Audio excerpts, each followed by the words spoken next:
Buenas tardes con todos. El día de hoy presentaré junto a mis compañeros el tema de anemias hemolíticas inmunomediadas y no inmunomediadas.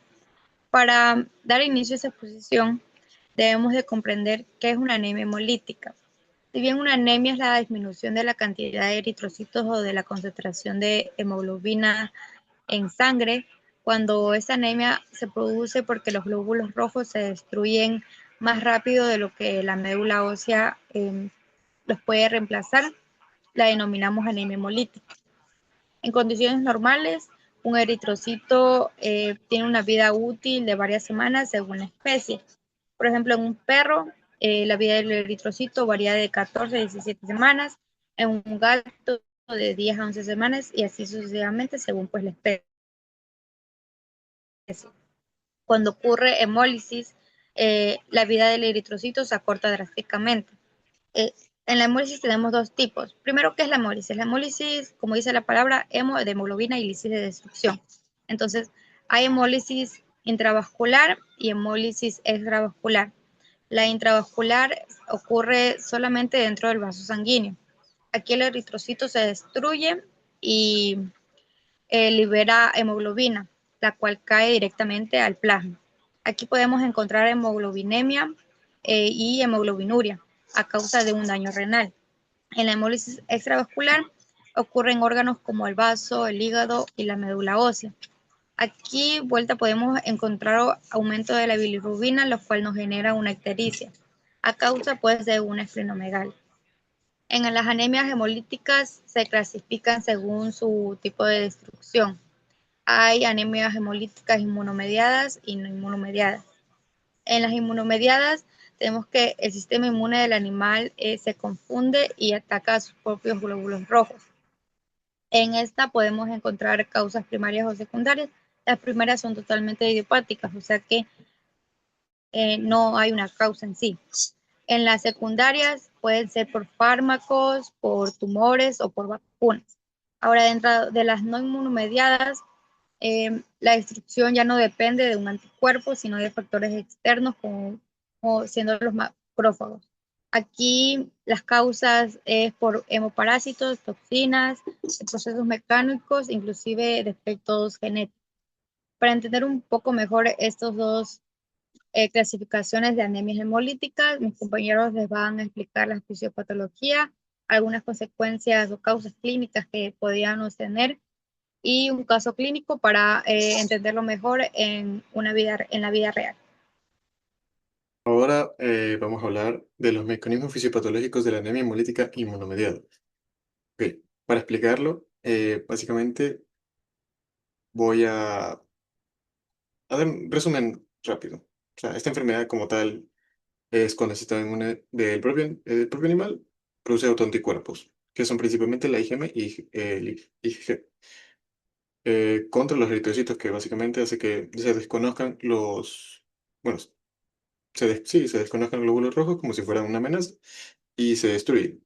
Ahora, ahora sí, dependiendo del tipo de anticuerpo y del mecanismo involucrado de destrucción, puede ocurrir de dos formas principalmente, que son la intravascular y extravascular. Ahora vamos a hablar de la extravascular. La hemólisis extravascular es la más común entre las dos. Ocurre aquí que los eritrocitos son marcados por los anticuerpos y son reconocidos por los macrófagos para ser fagocitados. Ahora, este proceso es más ordenado, a diferencia del intravascular. Aquí ocurre o produce anemia progresiva, ictericia y esplenomegalia. ¿Y por qué? Porque el retículo endotelial trabaja en exceso, destruyendo células. Ahora, la hemólisis extravascular. Aquí la producción, bueno, mejor dicho, la predominancia de la IgM es mayor y activa aquí el sistema de complemento que produce una lisis directa de eritrocitos dentro de los sanguíneos. Aquí la destrucción es más aguda y más severa, generando hemoglobinuria, hemoglobinemia. ¿Por qué? Porque la hemoglobina queda libre en la circulación. Ahora tenemos la anglutación. de eritrocitario. Aquí se explica que, bueno, los anticuerpos del IgM son bastante grandes y pueden unir a varios eritrocitos a la vez, produciendo grupos o puentes entre los glóbulos rojos que obstruyen a los microvasos, acelerando el proceso de destrucción. Ahora tenemos la hipercoagulación o el estado de hipercoagulación, que aquí nos explica que básicamente la IgM, que la IgM, la anemia hemolítica inmunomediada, no solo destruye eritrocitos, sino que también provoca un estado de proinflamatorio y protrombótico, que básicamente aumenta el riesgo de formación de trombos, especialmente en pulmones y extremidades. Este es uno de los factores que más complicaciones genera y aumenta la mortalidad en animales como tal, con, ya con esta enfermedad. Ahora tenemos la falla compensatoria de la médula ósea. Aquí el organismo trata de compensar la pérdida de glóbulos rojos, acelerando el proceso de la eritropoiesis. Pero esta al final no es suficiente. Por eso termina dañando la médula ósea, afectada por inflamación y por la destrucción inmunomediada de precursores o por agotamiento. Esto conduce a una anemia de rápida progresión y difícil compensación. Y ahora hablarán de la anemia hemolítica no inmunomediada. Bueno, a mí me tocó exponer lo que es la anemia hemolítica no inmunomediada, los mecanismos fisiopatológicos, que vendría siendo tres, que sería el mecanismo de disminución de la producción de glóbulos rojos, la hiporregenerativas, que viene siendo que en este caso la médula ósea no produce suficientes eritrocitos por factores como deficiencia de hierro, vitamina B12 o folatos. También como enfermedades crónicas e inflamación, que en este caso la hepcidina atrapa el hierro, la hepcidina aumenta y atrapa el hierro y esto disminuye la respuesta de la eritropoyetina. Otro caso viene siendo la insuficiencia renal, que en este caso la baja eritropoyetina va a provocar menor producción de glóbulos rojos. Y otro es la enfermedad de la médula ósea, que en este caso una médula ósea dañada por fármacos, toxinas o virus no va a producir glóbulos rojos.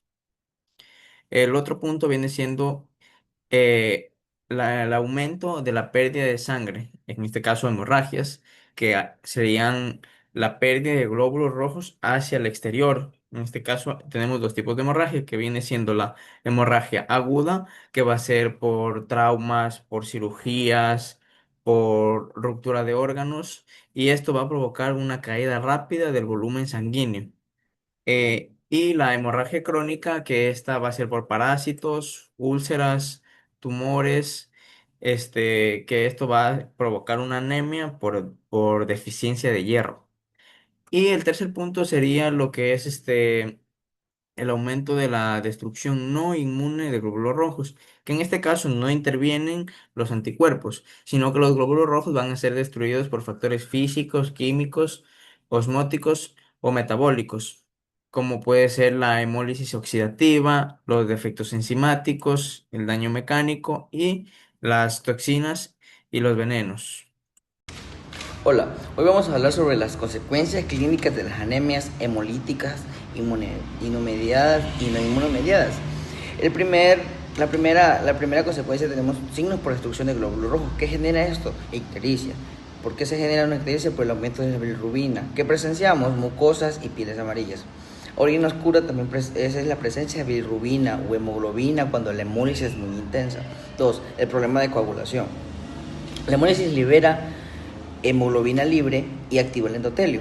Esto genera hipercoagulabilidad, aumentando el riesgo de trombosis en pulmón, vaso y grandes vasos.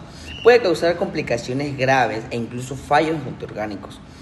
3. Cambios en órganos como por ejemplo la esplenomegalia. El vaso trabaja más destruyendo eritrocitos y la hepatomegalia es por sobrecarga y manejo de bilirrubina.